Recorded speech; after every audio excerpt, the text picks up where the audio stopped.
Alright, so here we go, guys. Gray Fox coming in. He's coming in from probably like 300 yards out, so it takes me a little bit till I figure out what he is. But he starts acting weird, so after he starts acting weird, I'm like, alright, I'm not screwing around with you anymore. You're eating lead. So at this point, I'm lining the shot up. He turns broadside for me. Gravy train.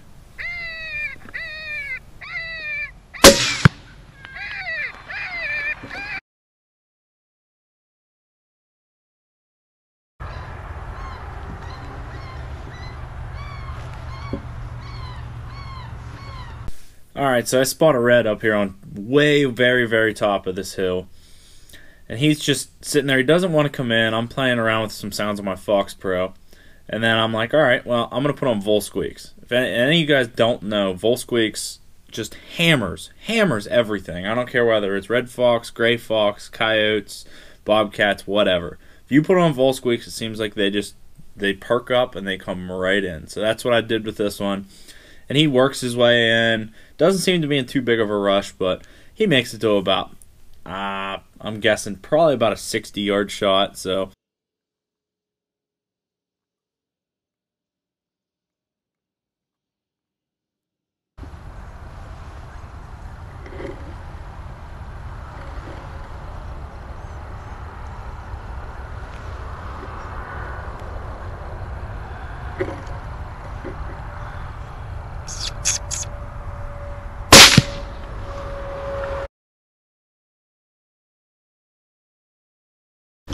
alright, so here we go. Opening week of hunting. Here comes a coyote. I spotted one about a week before this in this field, so I knew they were here. Knew they were in the area. It's a little bit of baby cottontail, and he comes right into me. 25-yard shot. Boom.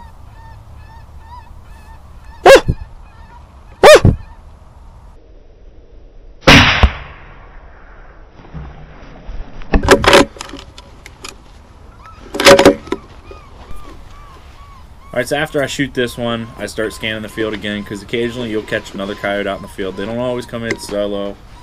So I catch another coyote out in the field. He's about 200 yards out. So I line up the shot, squeeze the trigger, down he goes. So I'm like, okay, double. First double of the year.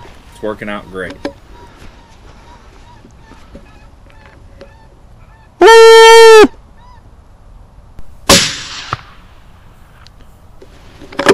Little do I know, you're going to be able to see his eyes move here. But, little do I know, he lays out there, acts like he's dead, and then somehow I get up and I go to find him after I'm done calling. He's gone. He got back up and ran off. This is one of the downfalls in Pennsylvania. I would love to have thermal to recover animals that actually run off, because it does occasionally happen.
Alright, so here's another one. I spotted this red walking in, set up on him accordingly. It was so windy that I knew there was no way that he was going to catch my wind or the sounds that I was making getting in here. So I set up on him, get the bulb squeaker out, go to work again.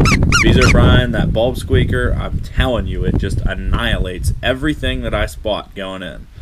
Very rarely do I run across one that's educated, but you can educate them with this. So if you go in a spot and kill one, you're good.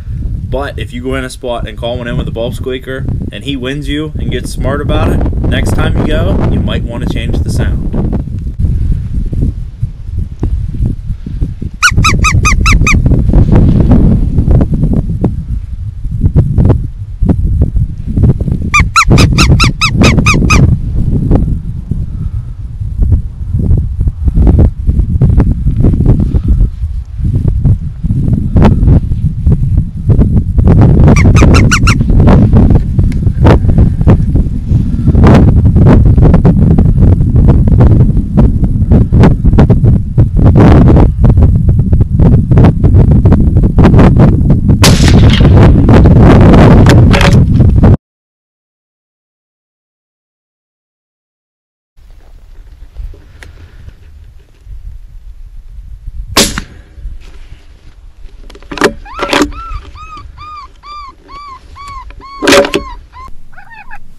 Alright, so here's a video. This is going to end a dispute with a couple buddies I have.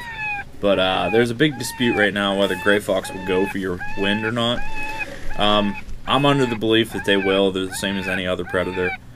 This gray fox is coming in on eastern cottontail, and it seems like eastern seems to bring in grays a lot for me, even in open fields and stuff where you don't expect them to be. So this gray fox is coming into eastern, and the wind's blowing left to right.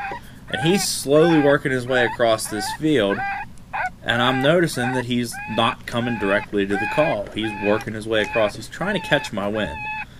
You'll see whenever he gets in front of behind a hay bale here that I lose him. I lost him behind the hay bale. I have to get my scan light out back to find him. And lo and behold, he's running directly downwind to the right. He's going to catch my wind. I stop him just short of catching my wind and feed him some lead.